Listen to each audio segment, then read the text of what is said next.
그래서 아까도 말했잖아요. 비과세 가장 문제점, 비과세 그리고 보유 세금, 진입할 때 세금, 이 두 개가 가장 1주택자한테 걸림돌이라고 지금 볼 수가 있겠는데, 그거를 조금 내려드리기 위해서 얘기를 할 거예요. 그래서 1주택자로 남을 것인가 아니면 기회를 만들 것인가 라는 주제로 일부를 이제 하겠습니다. 다 이제 오신 것 같으니까. 자, 일단은 비과세. 비과세는 너무 달콤하죠. 세금을 한 푼도 안 내도 되다니. 공짜 좋아하는 거는 뭐 다 똑같습니다. 예. 자, 그래서 비과세 공짜입니다. 공짜. 예. 자, 1주택 비과세는 지금 현재 어떤가요? 원래는 2년 이상 가지고만 있어도 원래는 비과세였거든요. 근데 이제 문재인 정부 들어와서 2년 이상 거주를 못해요. 그래서 거주와 보유를 했을 때 원래 9억까지 해주던 거를 이제 바꿨죠. 12억까지 해주는 거. 그러니까 비과세 폭 받을 수 있는 게 커진 거예요. 그러니까 비과세를 이렇게 커지면, 9억에서 12억으로 커지면 어떤 생각이 들어요? 무조건 받아야겠다는 생각 들잖아요. 그리고 내가 받을 수 있는 감면의 폭, 비과세 폭이 3억이나 증가했잖아요. 그죠? 포기하지 못해요. 그러니까 더 포기 못하는 거야. 올려놓은 거예요, 3억을. 그리고 거기다가 뭐예요? 12억까지 비과세를 보고 그 이상은 창특공제 받아가지고 또 할인을 들어가요. 그래서 장기보유 특별공제는 지금 또 바뀌었죠. 원래 이제 시간차에 따라서 이제 80%가 보유 40%, 거주 40%. 힘, 민첩 막 나누는 거예요. 뭐 게임 것처럼. 복잡하게 만들었죠. 그래서, 지금 이렇게 커진 12억이라는 금액까지. 예, 보편적으로 뭐 서울 외곽지나 수도권 사신 분들은 뭐 5억에서 10억 사이의 주택을 사신 분들이 많을 텐데, 그런 분들 같은 경우에는 비과세를 놓치기엔 너무 아깝지. 예, 버릴 수가 없는 거죠. 근데 전 버리라는 게 아니에요. 잠깐 넣어두라는 거지. 예. 자, 그래서 이 비과세를 지키려면 1주택 포지션이 가장 안전하겠지. 중요한 건 뭐냐면 이 조정하고 하락기가 지금 조정기잖아요. 이 오면은 지금 일시적 2주택으로 가시게 되면 리스크를 겪게 돼요. 만약에 내가 갈아타기를 하고 싶어서 하면은 일시적 2주택을 쓰잖아요. 비과세 볼 거 염두하면서 하나를 사고 2년 안에 옮기면 되니까. 그쵸? 근데 하락하고 조정기에는 그렇게 하면 어떻게 돼요? 맹구가 되죠. 둘 다 마탱이 가는 거, 둘 다. 사놓은 것도 마탱이 가는데 내 것도 마탱이 가고 안 팔려. 안 팔린다고. 그럼 비과세 기간 끝나게 생긴 거야. 네. 자, 그래서 이 같이 떨어지게 됩니다.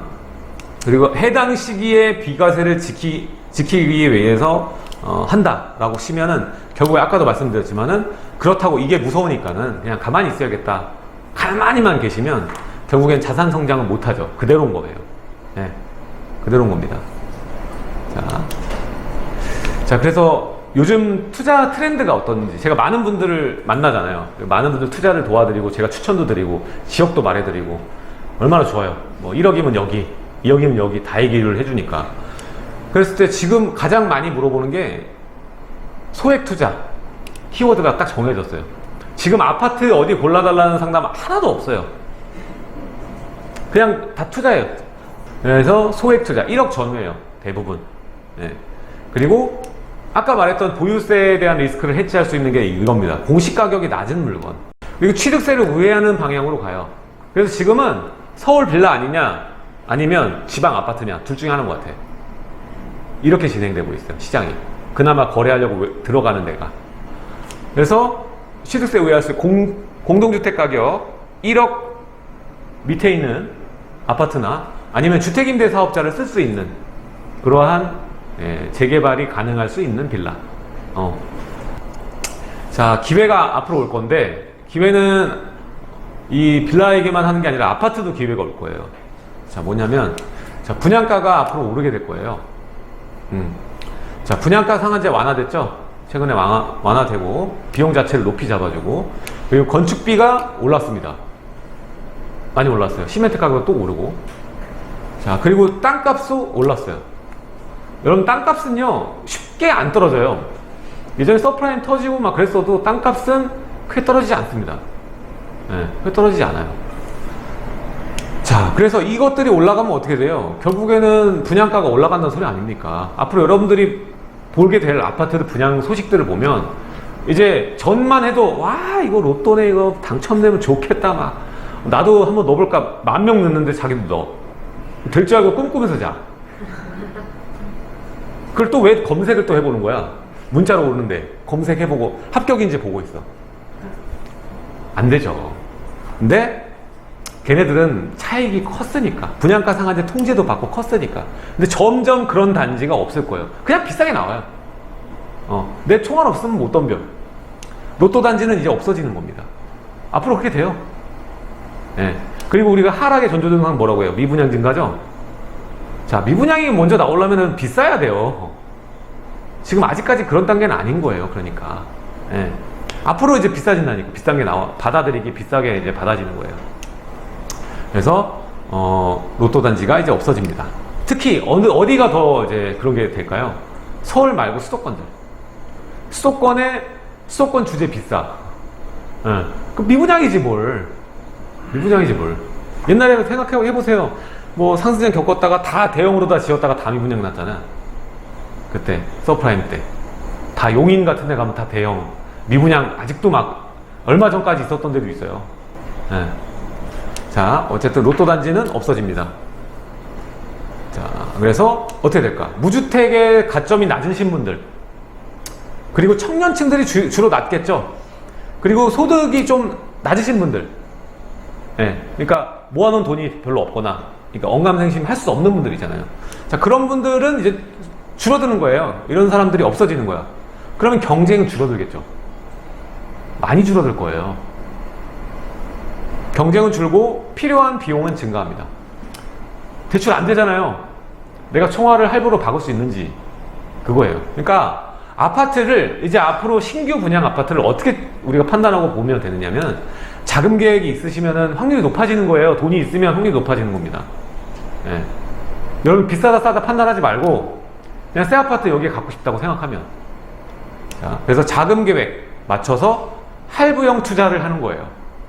예를 들어 강남에 어디 아파트가 했는데 아무도 뭐 안 할 정도로 경쟁이 낮다. 뭐 3대1, 4대1이다. 나중에 그렇게 될 거거든요. 그러면 내가 한 2년에 걸쳐서 이렇게 딱 나눠서 낼 수 있는 거 자금이 된다면 접근하면은 그 아파트가 10년 뒤에 아크릴리버파크처럼 될 거예요. 예, 기회라는 거죠. 남들 경쟁 낮을 때 하는 게. 예, 물론 그 돈으로 딴 거에서 돈 더 벌 수 있어요. 근데 제가 얘기하는 거는 이거는 뭐냐면 분양가의 상승으로 기인해서 내가 신축 아파트에 내 집 마련을 하고 싶은 사람은 기회가 오고 있다는 거예요. 자, 그리고 두 번째 토지거래 허가구역입니다. 이것도 결국에는 풀리게 될 거예요. 예, 풀립니다. 규제지역하고 토지거래 허가구역은 결국엔 다 풀리게 돼 있어요. 예, 근데 여러분들이 이게 미리 생각을 하냐 안 하냐에 따라서 기회를 잡을 수 있느냐 없느냐. 기회는 찰나에 그냥 지나가 버리거든요. 그냥 여러분들이 일하다가 갑자기 까먹고 우리 바쁠 때 있잖아요. 바쁠 때 이렇게 하다가 뒤돌아보면은 상황이 바뀌어 있어요. 시장 상황이. 여러분들이 부동산 일 하는 건 아니니까요. 네. 자, 그래서 토지거래 허가구역 같은 경우에는 어떻습니까? 실제 거주할 사람만 접근이 가능한 시장이잖아요. 거주가 가능한 사람만. 그래서 지금 어떤 일이 벌어지냐면 매매가하고 전세가의 차이가 점점 좁아지고 있어요. 실제 수요자만 들어올 수 있으니까. 네? 그 사람들이 어떻게 해요?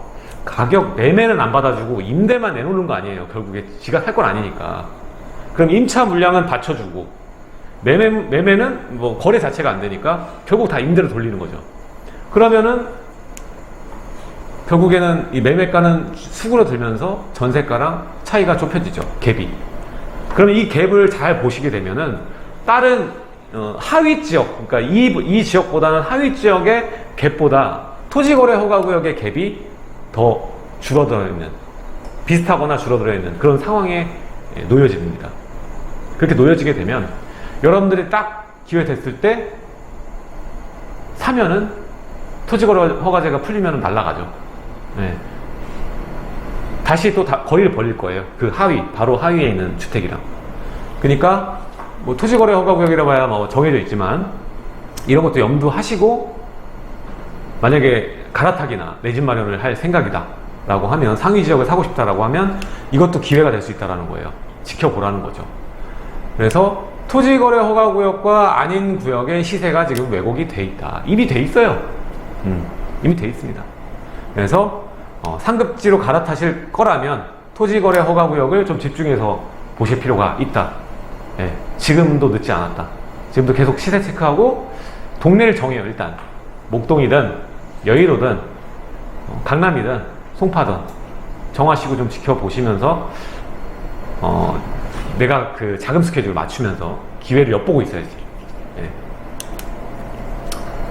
자, 그리고 세 번째는 재개발에 대한 가치가 바뀔 거예요. 재개발에 대한 가치, 그 물건에 대한 가치. 그래서 재개발에 대한 서열이 바뀐다는 내용인데, 자, 기존에 우리가 진행하던 정비사업지는 굉장히 희소했어요. 자, 이전 정부도 이 재개발에 대해서 회의적이었고, 그리고 박원순 시장이 쭉 오랫동안 그 일을 해오면서 많은 지역들이 해제가 되고 신규 지정을 단 한 군데도 해주지 않았어요. 그러다 보니까 희소해진 거죠, 진행지가. 그래서 기존의 정비사업 진행했던 그 희소성을 바탕으로 얘네가 프리미엄이 너무 비싸져 있는 거죠. 근데 최근 움직임을 보면 이제 신속통합이고 공공재개발이고 모아타운이랑 발표를 하니까 이제 1년도 안 지났는데 프리미엄이 이제 하락 중이에요. 떨어지고 있어. 그래서 찾아보면은 한 5억 정도 피가 있던 동네가 한 3억까지 내려온 동네들도 있어요. 저기 제익이나 청량리 쪽 라인이라던가, 그리고 장인타운이라던가 이런 데 보면 피가 좀 빠졌어요. 그리고 부가연선도 빠졌고, 네, 빠졌어요. 그리고 여기 한남 3구역도 빠졌어요. 그래서 기존의 진행 정비사업지 프리미엄이 하락 내지는 조정 중에 있습니다. 자, 근데 앞으로 우리가 지켜보면 중급지, 하급지일수록 더 많이 빠질 거예요. 예. 자, 한남 뉴타운을 대체할 수 있는 지역이 많이 있나요? 재개발 중에? 없어요. 근데 상계 뉴타운 대체할 수 있는 데는 많이 있겠죠? 그러면은 피가 누가 더 많이 빠질까요? 당연히 대체가 가능한 지역들 피가 많이 빠집니다. 오히려 지금 이렇게 신속통합이고 모아타운이고 뭐고 계속 나오면 상계보다 상위 지역이 많이 만들어질 테니까요. 네. 그래서 중하급지일수록 더 많이 빠져서 좋은 가격을 만들어낼 겁니다. 그래서 중하급지의 기존 정비사업지는 지금 설레발치면서 들어갈 필요가 전혀 없다. 네. 그래서 지금 이럴 때 프리미엄 빠지고 있는데 내가 만족할 만한 가격이라고 싶어서 들어가는 것도 나쁜 방법은 아니지만 앞으로 더 빠질 건데 굳이 먼저 들어갈 필요는 없잖아요. 이럴 때 가장 내가 리스크를 최소화하는 거는 앞으로 신규로 발굴될 사업장을 먼저 찾는 게 쉬워요. 네. 그게 더 쉽잖아. 지금 기존 정비사업지 들어가서 내가 돈이 된다고 들어가고 미래를 꿈꾸는 게 더 내 수익성이 좋을까요? 아니면 이제 될 수 있는데 싸게 사는 게 좋을까요? 당연히 싸게 사는 게 좋은 거예요. 이게 안 어렵다니까. 이게 어려워요. 내가 싸게 사는지 안 싸게 사는지도 판단이 안 되고 내년에 더 빠질 수도 있으니까 어려운 시장이에요. 기존 정비사업지 들어가는 거는. 근데 앞으로 신규로 들어갈 초기 재개발 같은 경우에는 그냥 너무나도 뻔해요. 더 까질 일이 없어. 이미 가격 비싸지가 않으니까. 네, 그래서 지금은 초기 재개발 접근으로 상위 지역도 접근이 가능한 시기입니다. 용산도 살 수 있어요. 지금이 기회인 게 27년까지 신규 구역이 정말 많이 발굴이 될 거고 만들어질 거고요. 그리고 자체적으로 프리미엄들이 만들어질 거예요. 피가 붙기 시작할 거라는 거예요. 네. 그래서 만약에 내가 아파트를 좀 빨리 받고 싶다, 나는 거주로 지금 보고 싶다, 시기를 당기고 싶다라는 생각을 갖고 있다면 지금 중하급지 기존 정비사업지 집중해서 보다가 사면 돼요. 빨리 되긴 하겠지. 다 사업시행 인가, 관리처분 직전 이런 애들도 있으니까요. 이런 애들 피 3억 주면 사요. 실투자금 한 5억 6억 이 정도면 사요. 대신 수익이 크다고 장담할 수는 없어. 예. 어차피 재개발 어느 정도 진행되고 관처 단계까지 가면 안전마진 딱 2장 정도밖에 안 돼요. 다 그 전에 다 올라서. 네. 어쨌든 여기 집중하는 게 맞고, 만약에 내가 수익에 집중한다, 시기가 아닌 수익에 집중을 한다고 치면 지금 초기 재개발에 집중하는 게 가장 좋은 전략입니다. 자, 그리고 여기에 더불어서 그 얘기도 드리고 싶어요. 15억 초과 대출. 예. 지금 여러분들이 지금 사놓으신 주택, 뭐 상급지 어느 정도 이동하신 분도 있겠지만 못하신 분 같은 경우에 10억 초과 대출만 풀리면은 내가 아이고 이러시는 분도 있을 거예요. 그것만 풀리면 내가 아휴 뭐 이러시는 분 있어요. 강남 내가 이러시는 분 있을 거예요. 진짜로 대출이 안 돼서 내가 참는다 내가 뭐 이러시는 분 있을 거예요. 근데 이것도 그걸 생각해야 돼요. 이미 20억 단위가 훌쩍 넘었던 애는 대출에 대한 영향을 뭐 받긴 받겠지만 그닥 크게 받지는 않을 거예요. 제일 많이 받는 애들은 어떤 애들이냐면 대략적으로 지금 중급지, 상급지 같은 중급지, 우리가 마용성 같은 애들 있잖아요. 마용성 그 중에서 뭐 강동구 뭐 이런 애들 딱 10억에서 20억 사이에서 기반에서 움직이던 애들, 걔네들이 대출의 의존도가 높았던 애들이기 때문에 딱 거기에 걸려서 한동안 헤맸어요. 10억 초과 대출 안 되니까 제일 빌빌댔던 동네가 마포, 성북, 강동 이런 데예요. 네. 1년 동안 가격이 안 올라. 계속 14억 9천에 팔리고 막 이런 식으로 막 끌어져 내려서 16억짜리 호가는 있어. 16억 17원 있는데 거래되는 거 자꾸 14억 9천 이런 게 거래가 되는 거야. 그러다가 한 1년 지나고 밑에 있는 애들이 치고 올라오니까 가더라고. 네. 밑에 있는 애들이 막 10억이 있는, 12억이 있는 애 15억 오니까 그때서 가더라고. 네. 그런 애들이 많이 못 올랐어요. 그래서 15억 초과 대출이 된다라고 하면 제가 말했던 이 구간에 있는 친구들이 좀 많이 오를 거라는 겁니다. 네. 많이 오를 거예요. 덜 올랐던 애들이, 대출의 그 영향 때문에 덜 올랐던 애들이 많이 오를 거다.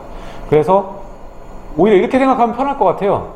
내가 뭐 고덕이든 뭐 기름, 그러니까 성북구 기름턴이든 아니면 마포거든 딱 뭐 15억 선에서 뭐 대출 되면 내가 바로 사야겠다. 그 15억 구간에서 한 17억? 요 정도면 내가 바로 사야겠다 생각하고 있으시면 돼요. 만약에 15억 대출 안 풀리면은 얘네들 15억까지 끌어당겨질 거예요, 아마. 제 생각에 그래요. 제일 먼저 갈 거야. 예. 어쨌든 거기에서도 기회가 나올 수 있으니까 15억 초과 대출도 봐야 될 것 같아요. 근데 그게 언제 풀릴지는 모르죠. 전체적으로 시장이 막 반등이 일어나고 거래가 많아지고 피가 많이 오르고 이런 상황으로 만들어지진 않아요. 예. 그래서 이것도 뭐 한계는 있습니다.